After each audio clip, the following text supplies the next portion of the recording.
ये गूगल पे सर्च करेंगे 3.0, फिर इसके बाद IFMS 3.0 के बाद ये आ जाएगी। फिर यहाँ पे IFMS 3.0, यहाँ सबसे पहले SSO ID आ जाएगी। SSO ID टाइप कर देंगे और उसके पासवर्ड। फिर इसके बाद ये कैप्चा आएंगे। कैप्चा करने के बाद लॉगिन। ये पहले से बता रहा है कि भाई पहले से खुली हुई है, तो वापस दोबारा इसको करके लॉगिन।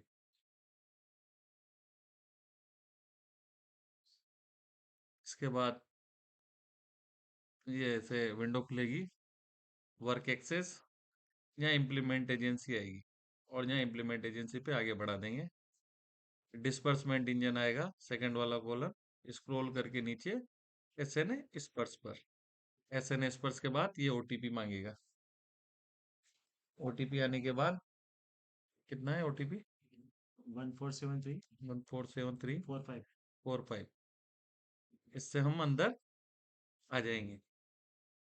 इसके बाद यहाँ पर पे इंफॉर्मेशन से, पे इंफॉर्मेशन पे कोई वेंडर है तो पहले वेंडर का रजिस्ट्रेशन करेंगे और रजिस्ट्रेशन करके उसकी पूरी डिटेल इसमें फिल कर देंगे और सबमिट कर देंगे। फिर इसके बाद बिल प्रोसेसिंग में जाएंगे। बिल प्रोसेसिंग में आपको ना सबसे पहले जैसे दो आईडी है यहाँ पे, तो चेंज डेस्क करेंगे RJ30, और कौन सा रोल है, चेकर या मेकर, तो मेकर के रोल पे जाके बिल बनाएंगे। अब इसके बाद बिल प्रोसेसिंग में जाएंगे, बिल क्रिएशंस पे जाएंगे। बिल क्रिएशंस में जाने के बाद यहाँ सब्जेक्ट हेड लिखेंगे, कोई सा भी ले लेंगे जिसमें बजट है। ऑब्जेक्ट हेड है अदर देन सैलरी है, ग्रांटेड हेड में ये यहाँ पे आ गया है, इतना पैसा रखा हुआ है यानी 23 लाख रुपए है। और अब 2025 पेमेंट अभी नवंबर में कर रहे हैं, तो स्क्रॉल करके नवंबर में चले आएंगे। इसके बाद थोड़ा नीचे आएंगे, बिल टाइप ग्रांटेड, सब टाइप SN स्पर्श, सेंचंस, जो हमने सेंचंस निकाली है उसका नंबर लिख देंगे और कब निकाली है उसकी डेट डाल देंगे। फिर इसके बाद हम फर्म का मोबाइल नंबर से जो अपन ने पे रजिस्ट्रेशन में किया है उसके बैंक अकाउंट नंबर से इसको सर्च कर लेंगे।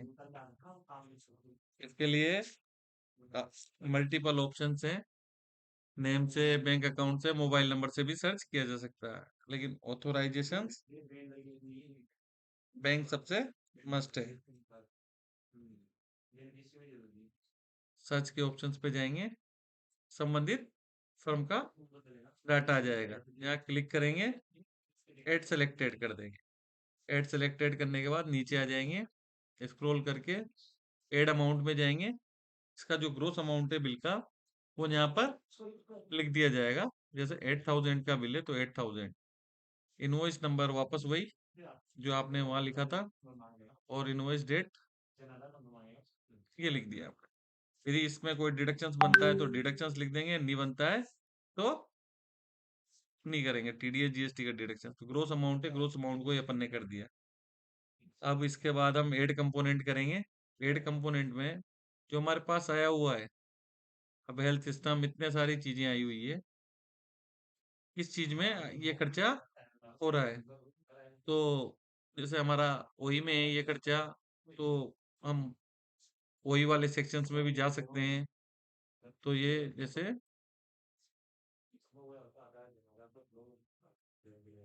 ले सकते हैं कंपोनेंट, तो ऐड कंपोनेंट करेंगे। कंपोनेंट 12 वाला था अपना, कितना अमाउंट था, 8000 रुपये। सेव कर देंगे। सेव करने के बाद ऐड डॉक्यूमेंट पे जाएंगे, सेलेक्ट डॉक्यूमेंट है PDF इनवॉइस। फिर इसके बाद ब्राउज करेंगे। ब्राउज करने के बाद जहाँ पर अपनी फाइल सेव है वहां चले जाएंगे।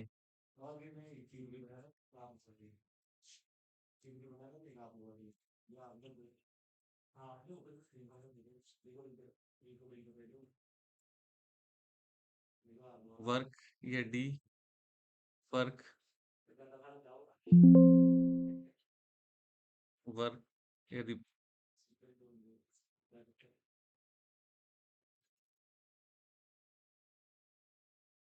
अब यहाँ आके इसको सेलेक्ट कर लेंगे। सेलेक्ट करने के बाद जो भी बिल है इसको सबमिट कर देंगे।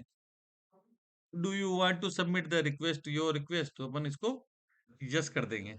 ये मेकर की आईडी पे है और ये बिल आपका सक्सेस हो गया। अब अपन बिल का स्टेटस चेक कर सकते हैं। जो आज अपन ने बिल किया है, ये बिल का स्टेटस, बिल स्टेटस पे जाके यहाँ पर ये आ जाएगा, पेंडिंग ऑफ आईए चेकर के पास, योगेश सुअलगा के पास। अब जैसा चेकर की आईडी भी मेरे पास ही है, तो मैं मेकर से कहाँ चला जाऊंगा, चेकर के पास। अब ये मेरी आईडी होगी, तो मैं बिल प्रोसेसिंग में जाऊंगा, बिल ऑथोराइजेशन में जाऊंगा। बिल ऑथोराइजेशन में जाने के बाद मैं इसको बिल को देख सकता हूँ। चेकर कोई भी देख सकता है। अब चेकर उसको, जो बिल आया है उसको यहाँ पे जाके चेक कर सकता है कि क्या डॉक्यूमेंट अटैच हुए हैं, तो डाउनलोड कर सकता है, सब चीजें देख सकता है। ये हमने डाउनलोड कर लिए। तो ये क्या क्या लगा हुआ है, ये बिल लगा हुआ है, ये इसकी भुगतान स्वीकृति आदेश है,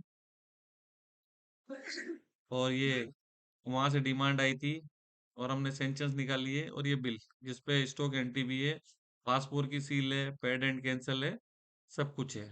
तो यानी हमारा बिल ओके है, तो हम इसको वो कर सकते हैं। ओके, तो ओके लिखने के बाद आप इसको फॉरवर्ड टू डीडीओ कर सकते हैं। जैसे आपने डीडीओ करी तो ये फाइल कहाँ चली गई, डीडीओ के पास। आप इसका चेकर की आईडी पर जाकर स्टेटस चेक कर सकते हो। तो यहाँ पेंडिंग आई है, अप्रूवर सीएमओ साहब के पास चली गई है। ठीक है, अब हम डीडीओ की आईडी पे आ गए हैं। ये डीडीओ की आईडी और अप्रूवर ये यहाँ पे लिखा हुआ है, ये सीएमओ साहब की ईमेल आईडी वो है। तो हम यहाँ पर वापस बिल स्टेटस पे आए। बिल स्टेटस पे आते ही मतलब कौन सी तारीख का बिल था, अब हम इसको चेक करेंगे। पेंडिंग एट इस पे रखा हुआ है। इसके बाद हम देखेंगे किस चीज का था। ये बिल स्टेटस तो यहाँ से चेक हो गया। अब हमें जैसे बिल को आगे भेजना है तो हम बिल प्रोसेसिंग में जाएंगे, वापस बिल ऑथोराइजेशन में जाएंगे। बिल ऑथोराइजेशन में जाने के बाद इसको खोलेंगे, इसको स्क्रॉल करेंगे, नीचे जाएंगे। डीडीओ इसको चेक कर सकता है। डीडीओ के पास तीन ऑप्शन है, रिजेक्ट का, रिवर्ट का और फॉरवर्ड टू एसएनए का। रिजेक्ट कर सकता है, यदि कोई बिल डॉक्यूमेंट की कमी है तो मेकर को भेज सकता है, और कोई कमी नहीं है तो फॉरवर्ड टू एसएनए कर देगा। इस प्रकार हमारा बिल एसएनए में जा चुका है। अब हम इसका स्टेटस चेक करेंगे बिल का, तो ये पेंडिंग एट अप्रूवर, यानी डिप्टी डायरेक्टर सर हैं हमारे फाइनेंस के, वहां पर जा चुका है। ये इस प्रकार की प्रोसेस है। जब बिल का पेमेंट हो जाएगा तो यहाँ से बिल स्टेटस से ये हट जाएगा और रिपोर्ट्स में यह आ जाएगा।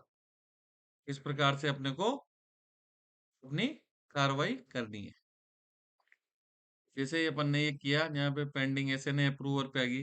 ये अपने पास कई प्रकार की रिपोर्ट्स आती हैं, और इन रिपोर्टों को अपन कर सकते हैं, डिडक्शंस रिपोर्ट, पे रिपोर्ट।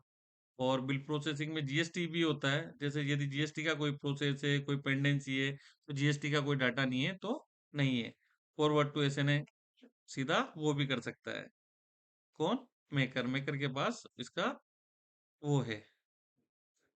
अब इसके बाद ये बिल क्रिएशन हो ही गया मेकर की आईडी से। यदि कोई रिपोर्ट चाहिए एमआईएस रिपोर्ट, तो अपन एमआईएस रिपोर्ट में, फंड रिपोर्ट चाहिए तो फंड रिपोर्ट, जैसे बजटेड है अपना, जिस प्रकार फाइनेंशियल ईयर ये है तो फाइनेंशियल ईयर 25-26 बजटेड में जाएंगे, तो व्यू रिपोर्ट में जाएंगे तो ये रिपोर्ट्स आ जाएगी। हमने जिस बजटेड में एक्सपेंडिचर अमाउंट बनाया वो एक्सपेंडिचर अमाउंट यहाँ आ चुकी है 8,000। अब हमारे पास 22,92,000 रुपए रह चुके हैं। ये इससे पीडीएफ डाउनलोड भी हो जाएगी, और जो भी आप करना चाहोगे एक्सेल में या पीडीएफ में, तो वो हो जाएगी।